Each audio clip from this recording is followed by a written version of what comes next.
अस्सलाम वालेकुम पाकिस्तान और अस्सलाम वालेकुम मेरे दोस्त अहबाब, मेरे वेल विशर, मेरे लिए ढेर सारी दुआओं करने वाले सबको मेरी तरफ से अस्सलाम वालेकुम।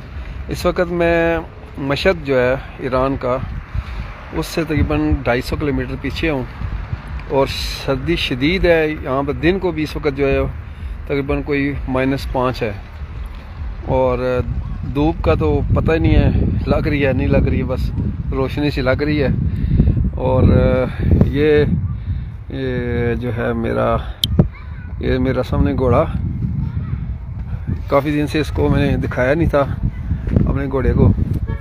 ये मेरा घोड़ा है और ये यहाँ का बाग है, रास्ते में आता है, बड़ा प्यारा सा बाग है ये।